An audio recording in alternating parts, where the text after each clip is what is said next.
Hi, ಎಲ್ಲರೂ ಹೇಗಿದ್ದೀರಾ? Spiritual ಸೋಲ್ YouTube ಚಾನಲ್ಗೆ ನಿಮ್ಮೆಲ್ಲರಿಗೂ ಸ್ವಾಗತ.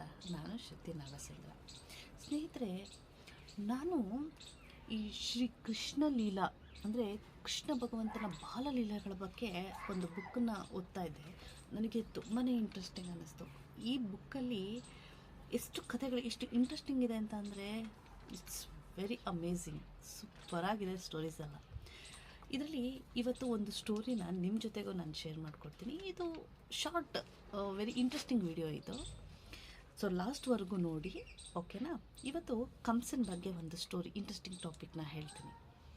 ಕಂಸ ಮಥುರೆಯ ಯುವರಾಜನಾಗಿರ್ತಾನೆ. ಇವರ ತಂದೆ ಉಗ್ರಸೇನ ವೃದ್ಧರಾಗಿರ್ತಾರೆ. ಹಾಗಾಗಿ ಅಧಿಕಾರ ಎಲ್ಲ ಕಂಸನ ಹತ್ರನೇ ಇರುತ್ತೆ. ಕಂಸ ಕ್ರೂರ ವ್ಯಕ್ತಿಯಾಗಿರ್ತಾನೆ. ಹಾಗಾಗಿ ಅವನ ಪ್ರಜೆಗಳೆಲ್ಲ ಕಂಸನಿಗೆ ತುಂಬಾ ಹೆದರ್ಕೊತಾ ಇರ್ತಾರೆ.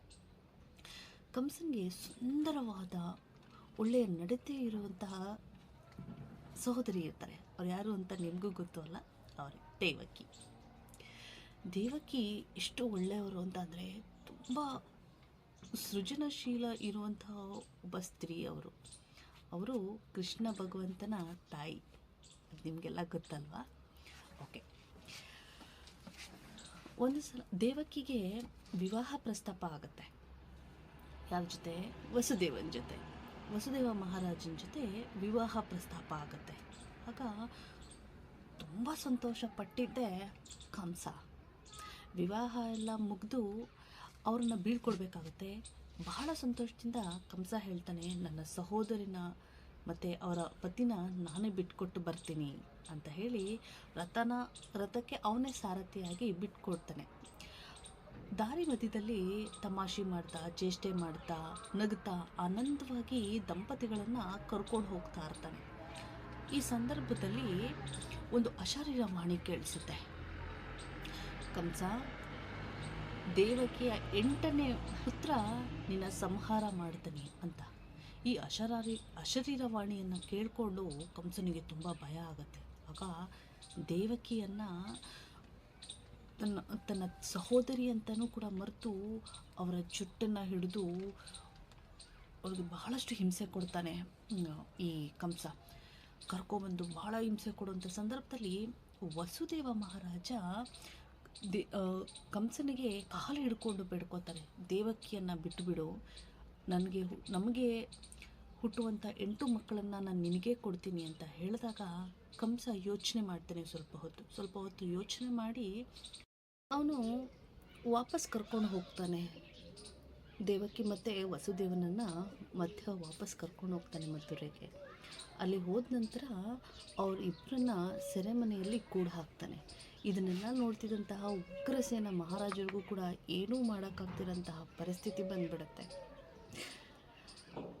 ಈ ಕಂಸ ತನ್ನ ಕ್ರೂರತನದಿಂದ, ರಾಜ್ಯದ ವ್ಯಾಮೋಹದಿಂದ ತನ್ನ ತಂದೆ ಉಗ್ರಸೇನನನ್ನು ಕೂಡ ಬಂಧಿಸ್ಬಿಡ್ತಾನೆ. ಸಂದರ್ಭಗಳು ಕೆಲವೊಂದು ವರ್ಷಗಳು ಕಳೆಯುತ್ತೆ. ದೇವಕಿಗೆ ಮೊದಲನೇ ಮಗು ಜನನ ಆಗುತ್ತೆ.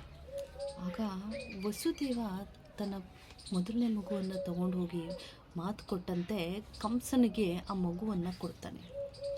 ಆಗ ಆ ಮಗುವನ್ನು ನೋಡಿದಂಥ ಕಂಸನಿಗೆ ಕರುಣೆ ಬರುತ್ತೆ. ನನಗೆ ಕಂಟಕ ಇರೋದು 8ನೇ ಮಗುವಿಂದ, ಈ ಮೊದಲನೇ ಮಗುವಿಂದ ಅಲ್ಲ ಅಂತ ಹೇಳಿ ಮಗುವನ್ನು ವಾಪಸ್ ಕೊಡ್ತಾನೆ. ಬಹಳ ಸಂತೋಷದಿಂದ ವಸುದೇವ ದೇವಕಿಯ ಬಳಿ ಆ ಮಗುವನ್ನು ಕರ್ಕೊಂಡೋಗಿ ಬಿಡ್ತಾನೆ. ಕೆಲವು ವರ್ಷಗಳ ಕಳೆದು ಹೋಗುತ್ತೆ. ಆಗ ನಾರದ ಮುನಿ ಈ ಕಂಸನನ್ನು ನೋಡೋದಕ್ಕೆ ಅಂತ ಬರ್ತಾರೆ. ಆಗ ಬಂದು ಕಂಸನ ತಲೆ ಕೆಡಿಸ್ಬಿಡ್ತಾರೆ. ಆಗ ಕಂಸ ಅವರ ಮಾತನ್ನು ಕೇಳಿ, ನಾರದನ ಮಾತನ್ನು ಕೇಳಿ ಏನು ಮಾಡ್ತಾರೆ, ಆ ಮೊದಲನೇ ಮಗುವನ್ನು ತಂದು ನೆಲಕ್ಕೆ ಬಡಿದು ಕೊಂದು ಬಿಡ್ತಾನೆ.